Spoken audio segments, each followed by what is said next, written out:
سلام بچه ها، امیدوارم حالتون عالی باشه. کسرا کهنی هستم، بخش روانشناسی بازار و مدیریت احساسات با استراتژی و من میگم و یه بیوگرافی از خودم بهتون بدم. من چند ساله خب تو بازار فارکس و ارز دیجیتال فعالم و ترید میکنم. منم مثل اکثرتون اوایل ضررهای بسیار بسیار زیاده چندین هزار دلاری دادم. توی دوره‌های مختلف ایرانی و خارجی شرکت کردم ولی نتیجه‌ای که می‌خواستم به هیچ عنوان نمی‌گرفتم و شدیداً سردرگم بودم. احتمالا شما هم این حس سردرگمی رو تجربه کردید که به نظر من واقعاً حس خیلی بدیه و خیلی همینجا میبرن و فارکس و حالا این دنیا رو کلاً بر همیشه میذارن کنار. تا اینکه من با یه استاد مجارستانی آشنا شدم، یه منتور مجارستانی. بعد توی بازار قویه و روزی 100,000 دلار 200,000 دلار از بازار کسب سود میکنه، بعضی از روزها حتی اینم بیشتر. و بهم استراتژیشو گفت و چیزایی که لازم داشتم. خیلی چیزای عجیبی نبودن. من فکر میکردم برای رسیدن به سود مستمر تو بازار باید مثلا خیلی کارهای عجیب و خیلی سبکای عجیبی یاد گرفت، ولی نه. فقط کاری که گفتم مو به مو انجام دادم و به چیزایی که خیلی تاکید داشت خیلی توجه کردم و با کنار گذاشتن اون تیکه ها بغل هم تونستم از بازار نتیجه خیلی خوب بگیرم. بچه اکثر افراد فکر میکنن فقط اگه یه استراتژی خوب داشته باشن با همون استراتژی میتونن قشنگ برن تو بازار پول در بیارن و بعد نیازی دیگه مدیریت سرمایه حرفه‌ای ندارن، نیازی به مدیریت احساسات ندارن. این اشتباه ترین طرز فکریه که میتونید داشته باشید. بذارید یه داستان جالب رو براتون تعریف کنم. یکی از بچه ها بود، اسمش مهران بود. چند وقت پیش اومد که شروع کنیم حالا دورمون رو با هم. و وقتی من باهاش صحبت کردم دیدم که واقعا از خیلی از اساتید و از خیلی ها که دارن تو بازار پول در میارن سواد بیشتری داشت، متدای بیشتری بلد بود، ولی نمیتونست از بازار کسب سود کنه، اصلا نمیتونست تو بازار پول در بیاره. دلیلش رو داشتم بررسی میکردم. آخر به این رسیدم که مدیریت سرمایه و مدیریت احساسات خوبی نداشت و صرفاً فقط بلد بود تحلیل کنه که اصلاً به تنهایی کافی نیست. دقیقا مثل بحث مدیریت سرمایه که بدون چیز اضافه‌ای و تمام چیزهای کاربردی و چیزایی که نیاز داشتید گفته شد. ببینید تو بحث روانشناسی بازار و مدیریت احساسات مهمترین بحث و اولین بحث اینه که با پولی که بهش نیاز دارید وارد نشید. خیلی میبینم بچه ها میگن آقا من پول قرض کردم، من 2,000 دلار قرض کردم اومدم توی بازار که باهاش ترید کنم. اولا اینکه شما فکر نکنید که روز اول که شما وارد بازار میشید مثلا سریع میرید تریدر میشید و به سود مستمر میرسید. اصلا نه. ترید مثل خیلی از کارا خاکخوری داره و خاکخوری معمولا زیادی هم داره بچه‌ها. یعنی فکر نکنید که خیلی کمه خاکخوریش و سریع میتونید به نتیجه برسید. به نظر من واقعا جزو کارهایی که خاکخوری بسیار زیادی داره، ولی وقتی که اون دوران خاکخوری تموم میشه یعنی شدیداً نتایجی که میگیرید فراتر از انتظارتونه. پس هیچ وقت با پولی که بهش نیاز دارید یا قرض کردید اصلا وارد بازار نشید. یه بحث دیگه ای هست، بعضی میبینن که با پول بیش از حد وارد میشن. یعنی چی؟ مثلا ماشینشون رو میفروشن، نمیدونم خونهشون رو میفروشن، میخوام وارد بشن. بچه اون واسه شما یه فشار روانی مضاعف. شما وقتی با یه پولی وارد میشید، خب شما اول باید با حجم کم معامله بکنید، اصلا ببینید حال هواش چجوریه، بعد بیاید با حجمای بالا وارد شید و اونا رو تجربه کنید. پس به هیچ شما با پول زیادی هم نمیخواد اولش وارد شید. نه اولش با 50,000 دلار وارد شید، چون واقعا احتمال اینکه همه اونو ببازید بسیار بالاه. اولش با 500 دلار وارد شید، 300 دلار وارد شید، با رقمای کوچیک وارد شید که بتونید قشنگ اول بازار رو درک کنید و بعد بخواید پولای بیشتری بیارید توی بازار. مهمترین چیز برای رسیدن به سود مستمر توی بازار دیسیپلین در معامله گریه. بچه دیسیپلین به نظر من تو هر بیزینسی، یعنی تو هر زمینه مهمترین بحث برای موفقیتون رشته است و خیلی باید حواستون به این قضیه باشه. دیسیپلین یعنی چی توی معامله گریتون؟ یعنی که آقا شما نرید ترید رندوم بکنید، یعنی الکی یک چیزی که توی استراتژی شما نیست نباید ترید بکنید.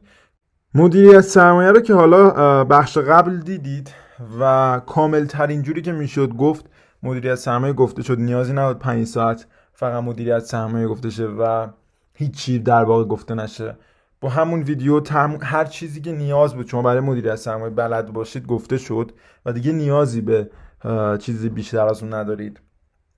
مدیریت احساسات و روانشناسی الان بهتون میگم. بعد شما نمیخوام برم صرفا از 4 تا کتاب نمیدونم مثل کتاب مارک داگلاس یا چند تا کتاب دیگه جمله‌اشو کپی کنم بگم توی این ویدیو. صرفا میخوام تجربیات شخصی خودم و چیزایی که فکر میکنم درسته رو بگم. چیزی که توی ترید پلن شما نیست نباید ترید بکنید. نمیدونم فلانی گفت طلا از اینجا میریزه نباید برید سل بزنید. به اینا میگن دیسیپلین. باید خیلی حواستون باشه. یه نکته خیلی مهم دیگه هست، اینکه شما جنبه برد و باخت داشته باشید. یعنی چی؟ من خیلی وقت دیدم بچه‌ها 2 تا استاپ لاس میخورن میگن وای من دیگه تریدر نمیشم، من واسه این کار ساخته نشدم، اصلا ول کنم دیگه این کارو، به درد من نمیخوره. ناامید میشن، شروع میکنن ترید رندوم. واقعا بزرگترین سم برای اکانتتون ترید رندومه. هیچ وقت نذارید با توی این چرخه ترید رندوم میافتید که همونجا مساویه با کال شدن حسابتون و از دست رفتن مقدار زیادی از سرمایه‌تون. پس با 2 تا استاپ لاس خوردن نگید وای من دیگه تریدر نمیشم. همه یه تریدرها استاپ لاس میخورن. اگه کسی گفت من حد ضرر نمیخورم بدونید داره دروغ میگه. اگه کسی وین ریت معاملاتش 100% بود تو 1 ماه میشد ثروتمندترین مرد جهان با فاصله خیلی زیاد. پس همه حد ضرر میخورن. شما اگه یه استراتژی با وین ریت 70% داشته باشید و مثلا چه میدونم 1-2 بگیرید معاملاتتون رو به طور میانگین، حتی 1-1 بگیرید، شما در نهایت به سود میرسید و سود خیلی خوبی هم میرسید. پس به این فکر نکنید که چرا من بعضی معاملام حد ضرر میخورم. این خیلی چیز طبیعیه. همه حد ضرر میخورن و این اتفاق واسه همه میفته. خب و اونور جنبه برد داشته باشید. یعنی آقا رفتید 5 تا ترید پشت سر هم تیپی خوردید نگید وای من خیلی خفنم. جوگیر نشید برید جای 2% ریسک روی معاملتون 10% ریسک بکنید، 15% ریسک بکنید، دیگه مدیریت سرمایه رو ول کنید، فکر کنید که خیلی خفنید. دقیقاً همون جاییه که شما ضربه میخورید و بازم حسابتون از دست میدید. پس هم جنبه برد داشته باشید هم جنبه باخت. خب بریم سراغ ژورنال معاملاتی. ببینید ژورنال معاملاتی چیه؟ شما یه دفتر باید داشته باشید. ببینید این همیشگی نیست. ژورنال معاملاتی همیشگی نیست که فکر کنید الان همیشه من باید ژورنال داشته باشم و دیگه کلی وقت هم میگیره. نه، ژورنالی دفتری باید داشته باشید که حالا میتونید توی فایل اکسل هم باشه تو کامپیوترتون. دلیل ورودتون به پوزیشن، سشن معاملاتی که ترید میکنید، استاپ و تیپیتون کجاست، همه چیز رو ریز و دقیق مینویسید. همه چیز رو ریز و دقیق. حجمی که زدید تو این معامله، چندمین ترید روزتونه، ریسک به ریواردتون، درصد اطمینانتون به اون ترید، تمام اینا باید ریز به ریز نوشته شده باشه و شما آخر هر هفته، آخر روز یا آخر ماه همه اینا رو بررسی میکنید و اون موقع نقاط قوت و نقاط ضعفتون رو میفهمید و ازش اجتناب میکنید یا روی نقاط قوتتون بیشتر تمرکز میکنید. فقط بحث سشن معاملاتی که بهتون دوباره حالا یادآوری کنم، احتمالاً بیشترتون بدونید که ساعتاش چه ساعتیه. فقط من یادآوری دوباره بکنم. بازار لندن به ساعت تهران دارم میگم، وقت تهران ساعت 11:30 صبح باز میشه تا ساعت 7:30 شب. 11:30 صبح تا 7:30 حالا عصر. بازار نیویورک 4:30 بعد از ظهر باز میشه تا ساعت 1:30 صبح.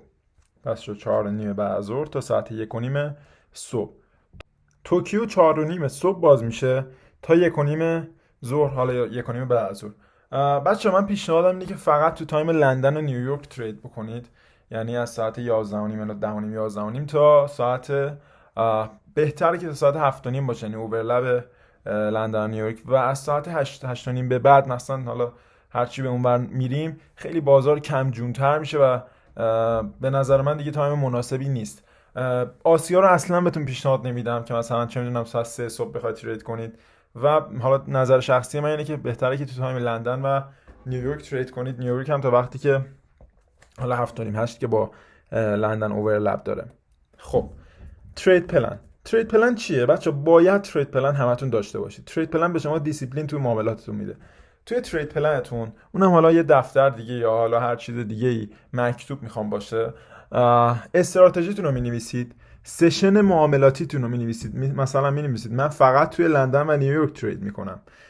مثلا اگه شما یه موقعیت خوب توی ساعت چه میدونم 2 به وقت ایران دیدید که مثلا تو سشن معاملاتی که تو ترید پلنتون نوشید نیست، به هیچ عنوان نباید اون موقع ترید کنید، چون توی ترید پلن شما نیست. تریگر ورودتون دقیق می‌نویسید در چه حالتیه، استاپ لastتون می‌نویسید کجاست، تیک پروفیتتون می‌نویسید کجاست، تعداد ترید روزانه‌تون رو می‌نویسید، مثلا می‌نویسید چه می‌دونم، یا حد ضرر روزانه، مثلا می‌نویسید 3 تا ترید اگه پشت سر هم من ضرر داشتم، حد ضرر خوردم، دیگه من اون روز ترید نمی‌کنم. مثلا حد ضرر روزانه من 6%، اگه من 3 تا ترید پشت سر هم ضرر کردم، دیگه اون روز ترید نمی‌کنم، چون اون روز دیگه روز شما نیست. و اگه ترید کنید امکانه که ضرر بیشتری بکنید بسیار زیاده، چون از لحاظ روانشناسی به هم می‌ریزید و باعث ضررهای بیشتر میشه. پس اگه 6% توی روز، یعنی 3 تا 2% توی روز دست رفت حسابتون، دیگه اون روز ترید نکنید. چک کردن کلندر. ببینید بچه‌ها، شما قبل از اینکه روز معاملاتتون شروع کنید باید قبلش کلندر رو چک کنید، تقویمو، که ببینید چه خبری هست چه خبری نیست. چرا؟ چون که قطعا براتون پیش اومده که مثلا دارید ترید میکنید، یهو قیمت با یک کندل عجیب و غریب میره استاپ شما رو میزنه و اون به خاطر اخباره. ما قبل اینکه وارد روز معاملاتمون بشیم میریم کلندر رو چک میکنیم که جلوی بیشتر اون کندل عجیب غریبی که میره استاپ ما رو میزنه رو بگیریم. یه سایتی هست به نام forexfactory.com. forexfactory.com. وقتی میرید توی forexfactory.com، اگه بدون VPN برید، آلردی روی ساعت تهران سته و وقتی قسمت کلندر رو این بالا بزنید میبینید که خب یه سری خبرها هستن که همه رو مثلا به تفکیک جفت ارز و مقدار مهم بودنشون، ساعت و همه رو نوشته. ببینید شما فقط با خبرهای قرمز و نارنجی کار دارید، قرمز و نارنجی، و با بقیهشون کار ندارید. هر وقت خبر قرمزی دیدید روی جفت ارز، مثلا نوشته 6:30 بعد از ظهر، شما ساعت 6 تا 7 روی اون جفت ارز، حالا جفت ارزایی که یه ورشون USD مثل طلا، مثل یورو USD یا هر چیزی که حالا الان اینجا USD داره، نیم ساعت قبل و نیم ساعت بعد از اون ساعت ترید نمی کنید که اگه یه وقت قیمت از اون کندل عجیب و غریب زد، حساب شما در خطر نیفته. خب الان شما بگید اگه معامله باز داشتم اون موقع چی؟ ببینید اگه معامله بازتون تو سود بودید و ریسک فری بودید، مشکلی نداره، میتونید معاملتون رو باز نگه دارید. ولی اگه تو ضرر بودیدم که باز تو ضررید دیگه، حالا تهش استاپ لاس میخورید، حد ضرر حتما باید داشته باشید. و اگه هم تو نقطه سر به سرید که بهتره که ببندید معاملتون رو و خیلی باید به این نکته حواستون باشه.